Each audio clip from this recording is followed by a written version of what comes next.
اعوذ باللہ من الشیطان الرجیم بسم اللہ الرحمن الرحیم وَتَرَى الشَّمْسَ إِذَا طَلَعَتْ تَزَاوَرُ عَنْ كَهْفِهِمْ ذَاتَ الْيَمِينِ وَإِذَا غَرَبَتْ تَقْرِضُهُمْ ذَاتَ الشِّمَالِ وَهُمْ فِي فَجْوَةٍ مِّنْهُ ذَلِكَ مِنْ آيَاتِ اللَّهِ مَنْ يَهْدِ اللَّهُ فَهُوَ الْمُهْتَدِ وَمَنْ يُضْلِلْ فَلَنْ تَجِدَ لَهُ وَلِيًّا مُرْشِدًا وَتَرَى الشَّمْسَ اور تم دیکھتے ہو سورج کو اذا طلعت جب وہ طلوع ہوتا تزاور تو ہٹ کر نکل جاتا عن کہفہم ان کے غار سے ذات الیمین دائیں طرف وترى الشمس اذا طلعت تزاور عن کہفہم ذات الیمین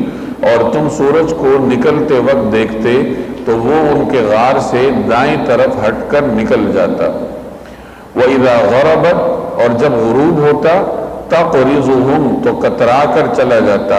ذات الشمال بائیں طرف اور جب غروب ہوتا تو ان سے بائیں طرف کترا کر چلا جاتا وَهُمْ فِي فَجْوَةٍ مِّنْ اور وہ اس غار کے ایک کشادہ حصے میں تھے ذَلِكَ مِنْ آیَاتِ اللَّهِ یہ سب کچھ اللہ کی نشانیوں میں سے ایک نشانی ہے مَن يَهْدِ اللَّهُ جسے اللہ ہدایت دے دے فَهُوَ الْمُهْتَدِ وہی ہدایت پاتا ہے وَمَن يُضْلِلْ اور جسے وہ گمراہ کر دے فَلَن تَجِدَ لَهُ وَلِيًّا مُرْشِدًا اس کا تمہیں ہرگز کوئی مددگار نہیں مل سکتا مرشدہ جو اسے راستے پر لائے۔ گزشتہ آیات کی ضمن میں آپ نے اصحاب کہف کے واقعے کی کچھ تفصیلات پڑھ لی تھی، یہ بھی اسی واقعے کا تسلسل ہے۔ آپ کے سامنے آیا تھا کہ یہ کچھ ایسے نوجوان تھے جو اپنے دین کی حفاظت کے لیے اپنا علاقہ چھوڑنے پر مجبور ہوئے تھے۔ انہوں نے اپنا آرام چھوڑا، اپنی آسائشیں چھوڑی اور دین کو محفوظ رکھنے کے لیے کہ بادشاہ ظالم تھا اور مشرک تھا، انہیں خطرہ تھا کہ وہ ہمیں دین چھوڑنے پر مجبور کرے گا، تو اپنے دین کی حفاظت کے لیے انہوں نے اپنا سب کچھ چھوڑا اور شہر سے باہر جا کر ایک غار میں پناہ لے لی۔ وہ ساری تفصیلات پیچھے گزر چکی ہیں۔ اب اس آیت میں اللہ جل جلالہ غار میں ان کے آرام کرنے کی کیفیت کو بیان کر رہا ہے کہ وہ غار میں کس کیفیت میں تھے، غار کس قسم کا تھا۔ چونکہ یہ ایک طویل زمانے تک سوئے رہے، 309 سال کے قریب یہ سوتے رہے، اللہ نے 3 صدیوں تک ان کو سلائے رکھا۔ اب ظاہر ہے کہ اتنے طویل عرصے تک اگر کوئی آدمی کہیں لیٹا رہے تو اسے مختلف طریقوں سے نقصانات پہنچ سکتے ہیں۔ زندگی تو اللہ نے دی تھی اور یہ کوئی عام عادت نہیں تھی، خرق عادت کے طور پر یعنی خلاف معمول اللہ تبارک و تعالیٰ نے ان حضرات کو لمبی زندگی بھی دی اور ان کی حفاظت کا بھی بھرپور انتظام کیا۔ انسان کو روشنی کی ضرورت ہوتی ہے اور اعتدال کے ساتھ روشنی کی ضرورت ہوتی ہے۔ اگر سورج کی تپش انسان کو زیادہ دیر تک برداشت کرنی پڑے پھر بھی انسان کو نقصان ہوتا ہے، وہ برداشت نہیں کر سکتا۔ اور اگر سرے سے کوئی کسی ایسی جگہ انسان ہو جہاں سورج کی اس تک پہنچ ہی نہ ہو، اس کی کرنیں بھی اس تک نہ پہنچے، سورج کے اثرات اس تک نہ پہنچیں، تو پھر بھی انسان کے لیے نقصان دہ ہے۔ اگر کوئی آدمی کسی تہخانے میں چند سال رہے، کچھ عرصہ وہاں پہ رہے جہاں سورج کا کوئی گزر ہی نہ ہو، تازہ ہوا کا گزر نہ ہو، تو انسان کی زندگی مشکل ہو جاتی ہے۔ تو اللہ جل جلالہ نے ان حضرات کو غار میں طویل عرصے تک سلائے رکھا اور ان کی حفاظت کا بھی بھرپور انتظام کیا۔ اس آیت میں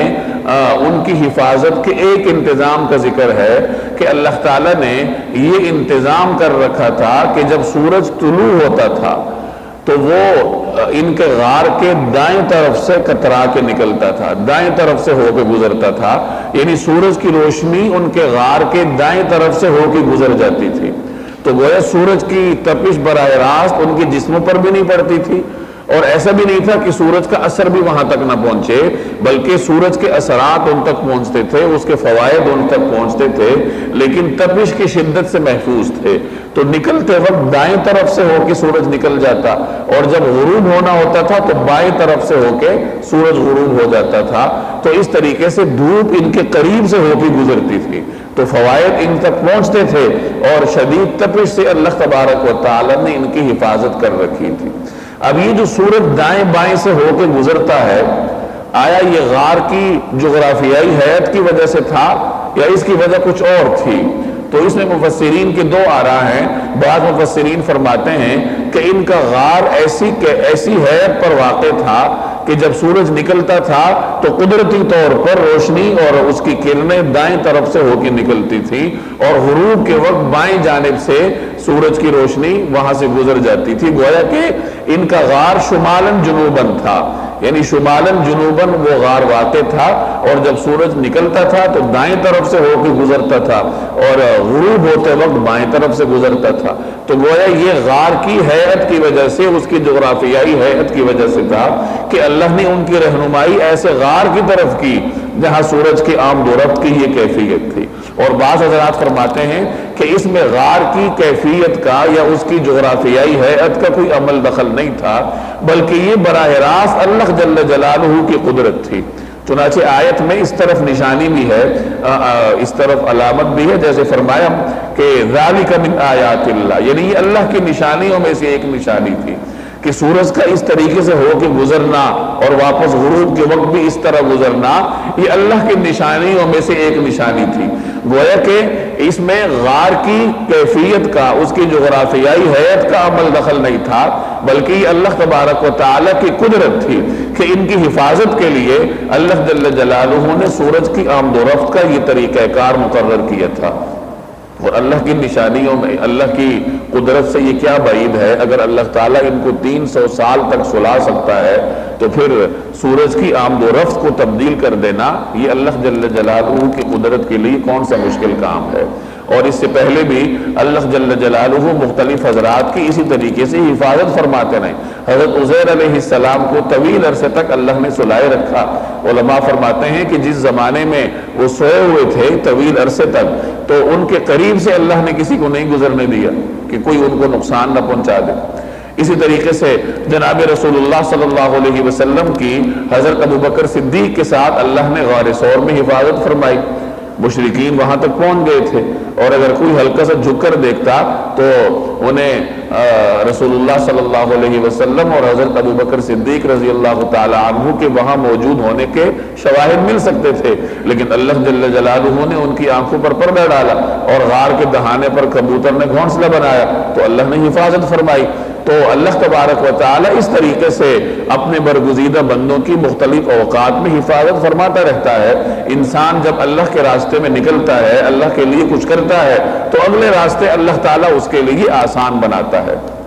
تو یہاں اسی سورج کی اسی آمد و رفت کی طرف اشارہ ہے۔ وَتَرَى الشَّمْسَ إِذَا طَلَعَتْ تَزَاوَرُ عَنْ كَهْفِهِمْ ذَاتَ الْيَمِينِ، اور وہ غار ایسا تھا کہ اگر آپ سورج کو نکلتے وقت دیکھتے تو وہ ان کے غار سے دائیں طرف ہٹ کر نکل جاتا۔ وَإِذَا غَرَبَتْ تَقْرِضُهُمْ ذَاتَ الشِّمَالِ، اور جب غروب ہوتا تو ان سے بائیں طرف کترا کر چلا جاتا۔ اور وہ کہاں تھے؟ وَهُمْ فِي فَجْوَةٍ مِّنْ، اور وہ اس غار کے ایک کشادہ حصے میں سوئے ہوئے تھے، یعنی غار کے کنارے پر نہیں تھے بلکہ اس کے درمیانی حصے میں تھے،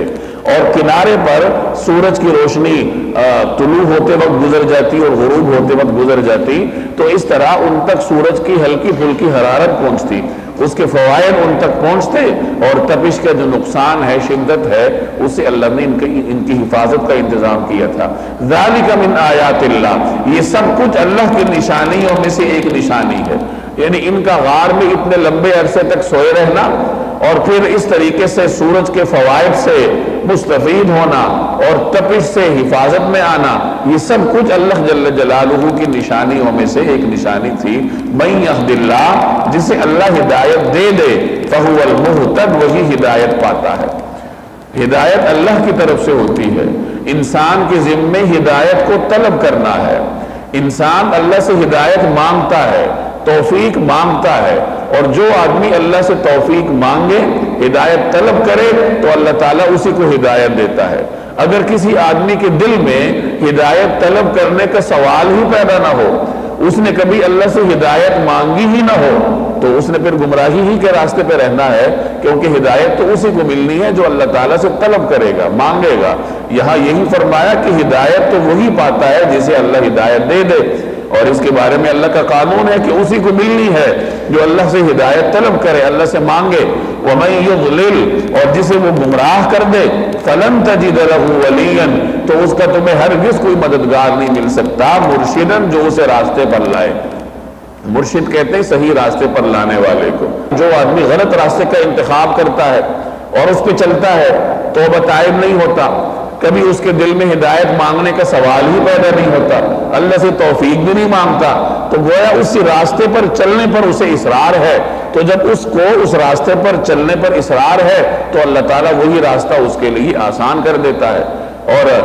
جب ایک مرتبہ وہ اس راستے پر چل پڑا تو اب کون اس کو صحیح راستے پر لائے گا؟ گویا اب اللہ نے اس کو گمراہی کے راستے پہ لگایا، لگا تو وہ خود ہے۔ اللہ کے لگانے کا مطلب یہ ہے کہ جب اس نے خود اپنے لیے گمراہی کا راستہ منتخب کیا اور اللہ سے ہدایت کبھی نہیں مانگی، توفیق کبھی نہیں مانگی، توبہ کبھی نہیں کی، اور اسی راستے پہ چلتا رہا، تو وہی راستہ اللہ اس کے لیے آسان کر دیتا ہے۔ وَتَحْسَبُهُمْ أَيْقَاظًا وَهُمْ رُقُودٌ وَنُقَلِّبُهُمْ ذَاتَ الْيَمِينِ وَذَاتَ الشِّمَالِ وَكَلْبُهُمْ بَاسِطٌ ذِرَاعَيْهِ بِالْوَصِيدِ لَوِ اطَّلَعْتَ عَلَيْهِمْ لَوَلَّيْتَ مِنْهُمْ فِرَارًا وَلَمُلِئْتَ مِنْهُمْ رُعْبًا۔ وَتَحْسَبُهُمْ، اور تم انہیں یہ سمجھتے، ایقاظاً، کہ وہ جاگ رہے ہیں، وَتَحْسَبُهُمْ أَيْقَاظًا، اور تم انہیں دیکھ کر یہ سمجھتے کہ وہ جاگ رہے ہیں، وَهُمْ رُقُودٌ، حالانکہ وہ سوئے ہوئے تھے، وَنُقَلِّبُهُمْ، اور ہم ان کو کروٹیں دلواتے تھے، ذات الیمین، دائیں طرف، وذات الشمال، اور بائیں طرف، اور ہم ان کو دائیں اور بائیں کروٹ دلواتے رہتے تھے۔ وَكَلْبُهُمْ، اور ان کا کتا، باسطٌ، پھیلائے ہوئے تھا، ذراعیہ، اپنے دونوں ہاتھ، بالوسید، دہلیز پر، وَكَلْبُهُمْ بَاسِطٌ ذِرَاعَيْهِ بِالْوَصِيدِ، اور ان کا کتا دہلیز پر اپنے دونوں ہاتھ پھیلائے ہوئے بیٹھا تھا۔ لَوِ اطَّلَعْتَ عَلَيْهِمْ، اگر آپ انہیں جھانک کر دیکھتے، لَوَلَّيْتَ مِنْهُمْ فِرَارًا، تو ان سے پیٹ پھیر کر بھاگ کھڑے ہوتے، وَلَمُلِئْتَ مِنْهُمْ رُعْبًا، اور تمہارے اندر ان کی دہشت سما جاتی۔ اس آیت میں بھی اللہ جل جلالہ نے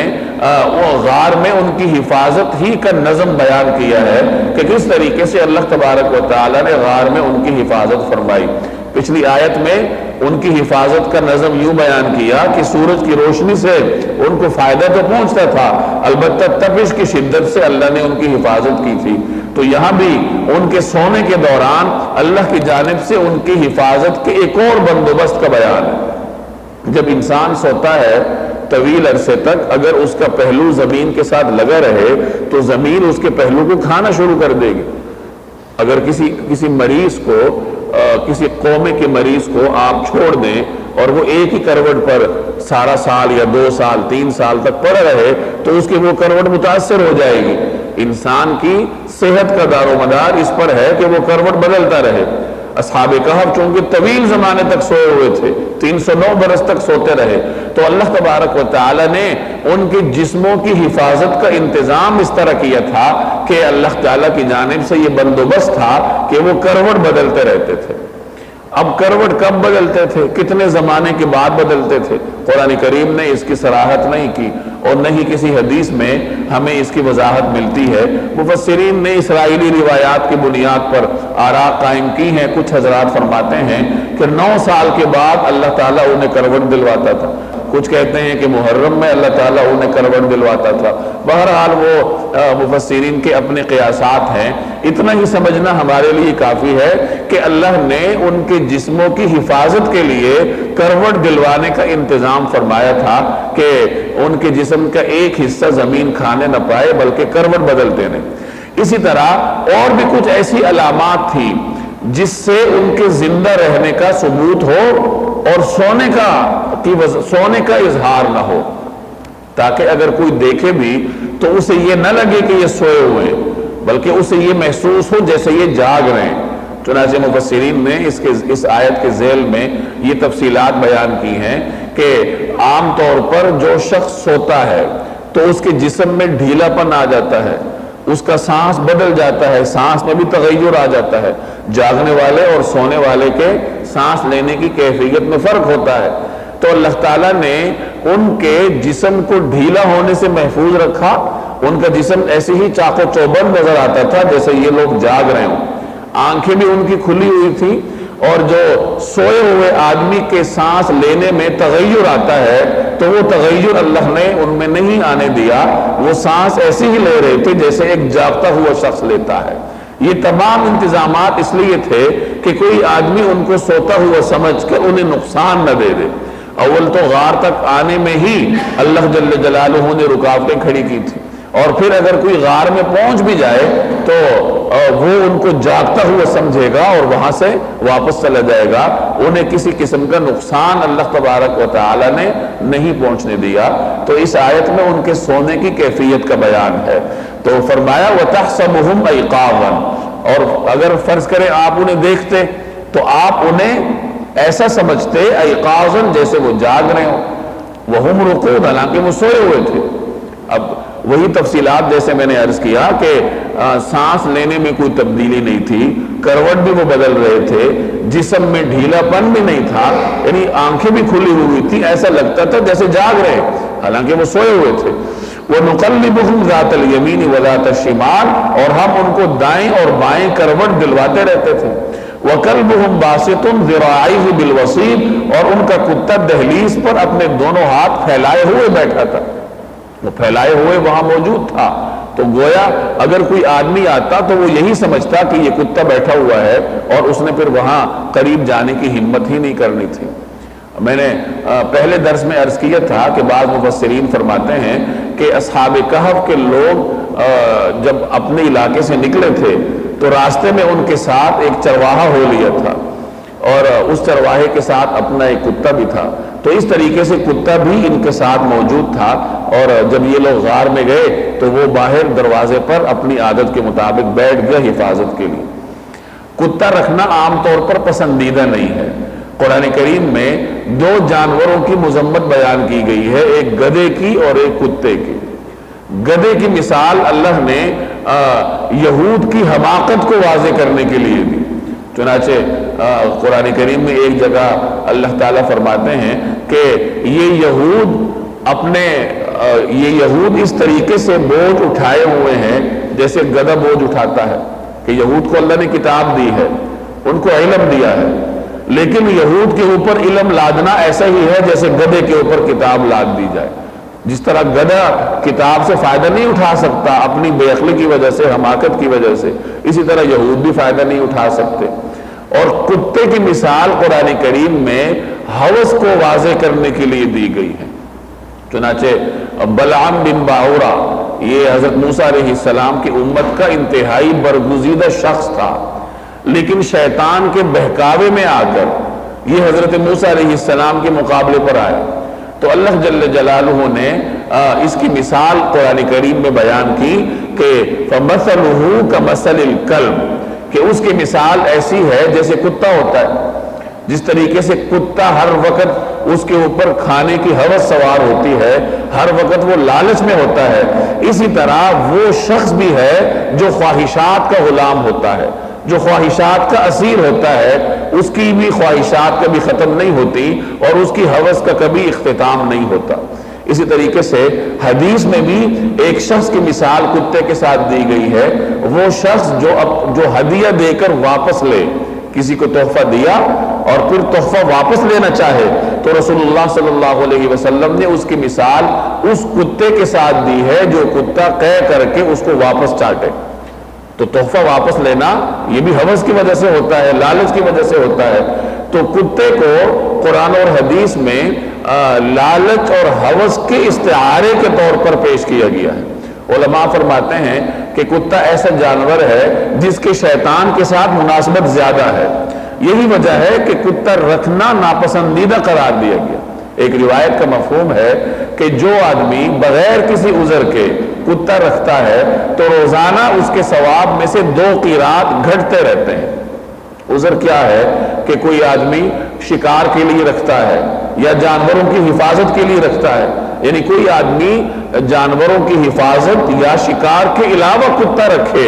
تو اس کے ثواب میں روزانہ 2 قیرات گھٹتے رہتے ہیں، اللہ اس کا ثواب کم کرتا رہتا ہے۔ اور بعض روایات میں کھیتی کے لیے بھی کتا رکھنے کا استثناء ہے۔ تو گویا 3 ایسے اسباب ہیں جن کی وجہ سے کتا رکھا جا سکتا ہے کہ ایک آدمی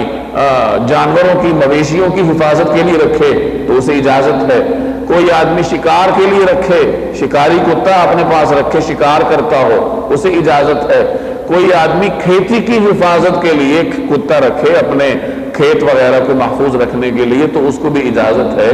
ان تین اسباب کے علاوہ اگر کوئی آدمی کتا رکھتا ہے، شوق کے لیے رکھتا ہے، تو وہ سخت ناپسندیدہ ہے، اور جیسے اس روایت میں آپ نے سنا کہ اس کے ثواب میں سے روزانہ 2 قرات گھٹتے رہتے ہیں۔ اور بعض روایات کا مفہوم ہے کہ جس گھر میں کتا ہوتا ہے یا تصویر ہوتی ہے اس گھر میں رحمت کے فرشتے نہیں آتے، تو بغیر عذر کے اگر گھر میں کتا رکھا جائے تو رحمت کے فرشتے نہیں آئیں گے، انسان کا ثواب گھٹتا رہے گا۔ تو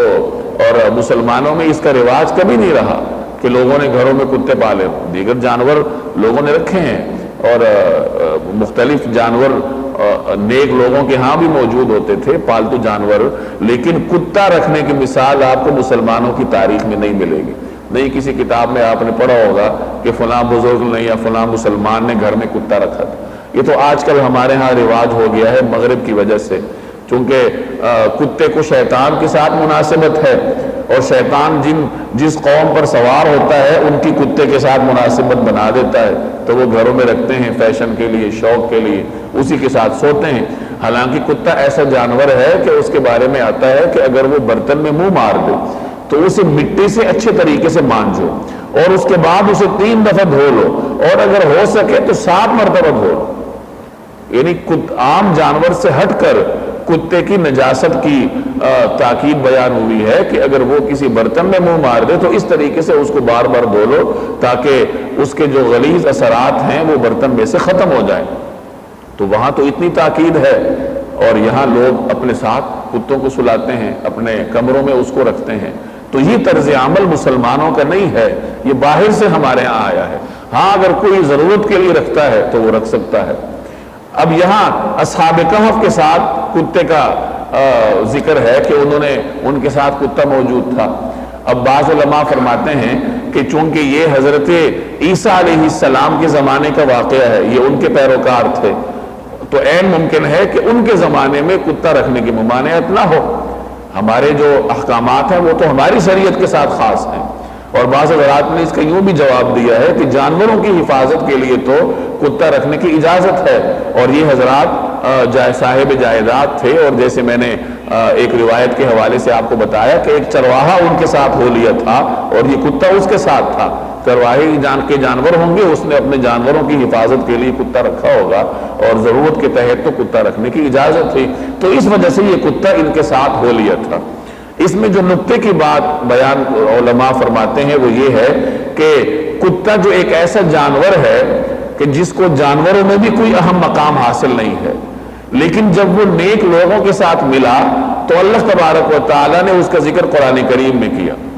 تو جب نیک لوگوں کے ساتھ ملنے کی وجہ سے کتے جیسے جانور کو یہ مقام مل سکتا ہے، تو اگر کوئی انسان نیک لوگوں کی مجلس اختیار کرے، اچھے لوگوں کے ساتھ اٹھنا بیٹھنا اختیار کرے، تو اس کے اندر کتنی تبدیلی آئے گی، اس کو اللہ کتنی عزت اور شرافت سے نوازے گا، اس کا ہم تصور بھی نہیں کر سکتے۔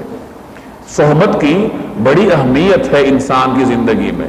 انسان ماحول کا پروردہ ہے، وہ ماحول سے بدلتا ہے۔ آپ کسی کو اچھا ماحول دے دیں اس پہ اچھے اثرات ہوں گے، اور کوئی شخص غلط ماحول میں رہے تو خود بخود اس کے اندر برے اثرات پیدا ہونا شروع ہو جائیں گے۔ قرآن کریم نے بھی ہمیں تاکید کی، اتقوا اللہ وکونوا مع الصادقین، اے لوگو اللہ سے ڈرو اور سچے لوگوں کے ساتھ رہو۔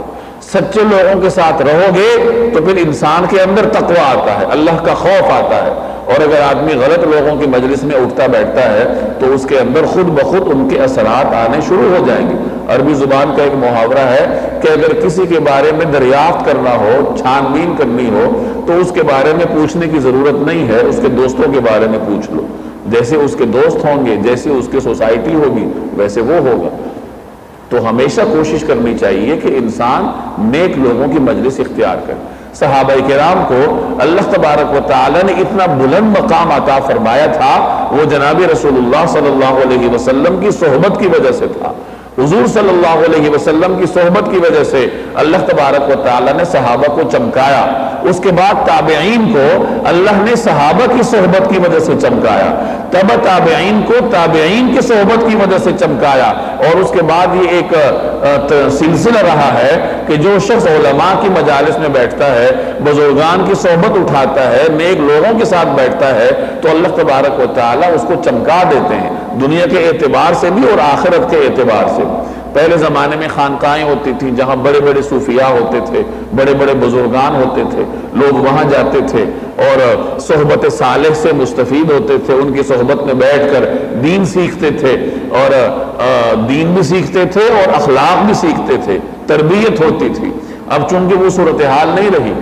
تو اب اس کے متبادل کے طور پر ہمارے پاس کئی چیزیں ہیں۔ اللہ نے دروازے مسلمانوں پر کبھی بند نہیں کی، یہ تو ہماری اپنی کمزوری ہے کہ ہم متبادل تلاش نہیں کرتے۔ آج کل یہ تبلیغی جماعتیں ہیں، تبلیغی جماعت کے ساتھ نکلنا یہ اس دور میں صحبت صالح کا ایک بہت بڑا سبب ہے۔ ایک آدمی شب جمعے کے لیے جاتا ہے، سہ روزہ ماہانہ بنیادوں پہ لگاتا ہے، سالانہ بنیادوں پہ چلہ لگاتا ہے، تو یہ صحبت صالح کا ایک بہت بڑا سبب ہے کہ مہینے میں 3 دن آپ مسجد میں رہتے ہیں۔ اس میں اگرچہ آپ کے گرد و پیش میں، آپ کی جماعت میں آپ جیسے لوگ ہوں گے، نوجوان لوگ ہوں گے، این ممکن ہے کہ کسی بزرگ کے ساتھ آپ کو نہ ملے، لیکن مسجد کا ماحول تو ملے گا، اور پھر وہ بزرگوں کا دیا ہوا ایک طریقہ کار ملتا ہے، اسی طریقہ کار پہ انسان چلتا ہے، اس کی تربیت ہوتی ہے۔ اسی طریقے سے اگر کوئی آدمی اس حد تک قربانی نہ دے سکے کہ وہ 3 دن کے لیے باہر نکلے، تو اس کے متبادل کے طور پر اپنے محلے کی مساجد میں جو درس قرآن کی مجالس ہوتی ہیں، درس حدیث کی مجالس ہوتی ہیں، یا مختلف مساجد میں وقتاً فوقتاً اہل علم کے بیانات ہوتے ہیں، اپنے قریب میں تلاش کرنا چاہیے ایسے مقامات جہاں انسان کو اصلاح کی سہولت ملتی ہو، اپنی اصلاح وہ کر سکتا ہو۔ جس طریقے سے ہم اپنے جسمانی حفاظت کے لیے ڈاکٹر کو تلاش کرتے ہیں، اپنے محلے میں نہیں ملے گا، ہم محلے سے باہر نکلیں گے، شہر سے باہر نکلیں گے، صوبے سے باہر نکلیں گے، اور کسی کو سہولت ملے گی تو وہ ملک سے بھی باہر جائے گا کہ میرا جسم محفوظ رہے، وہاں اچھا ڈاکٹر ہے۔ تو جب جسمانی تحفظ کے لیے ہم مشقت اٹھاتے ہیں اور اس حد تک اٹھاتے ہیں، تو روحانی تحفظ کے لیے بھی کچھ کرنا پڑے گا۔ جیسے جسم کی حفاظت کے لیے آپ کو تودو کرنی پڑتی ہے، تو روح کی حفاظت کے لیے بھی تو کچھ کرنا پڑے گا۔ اور روحانی طبیب یہی لوگ ہیں جو قرآن اور سنت کے وارث ہیں، جو اللہ جل جلالہ کا نام لینے والے ہیں۔ انسان ان کے پاس جا کر بیٹھے، کچھ نہ کچھ اچھی بات کان میں پڑے گی۔ لَوِ اطَّلَعْتَ عَلَيْهِمْ لَوَلَّيْتَ مِنْهُمْ فِرَارًا وَلَمُلِئْتَ مِنْهُمْ رُعْبًا، اگر آپ انہیں جھانک کر دیکھتے تو ان سے پیٹ پھیر کر بھاگ کھڑے ہوتے، اور آپ کے اندر ان کی دہشت سما جاتی۔ یہ قرآن کریم عام مخاطبین کو کہہ رہا ہے کہ عام جو مخاطب ہیں، اگر وہ اصحاب کہف کے غار میں جھانک لیتے، تو چونکہ اللہ تبارک و تعالیٰ نے ان کی حفاظت کا بندوبست کیا ہوا تھا، اور ان کی حفاظت کے لیے لازم تھا کہ کوئی ان کے پاس نہ آنے پائے تاکہ انہیں کوئی نقصان نہ ہو، تو حفاظت کا بندوبست یہ تھا کہ جو بھی جھانک کے دیکھے گا وہ ان کے ایک روب میں آ جائے گا، اور اس روب کی وجہ سے وہ وہاں سے چلا جائے گا، آگے نہیں جائے گا۔ تو اس حفاظت کے بندوبست کی طرف اللہ تبارک و تعالیٰ نے یہاں اشارہ کیا۔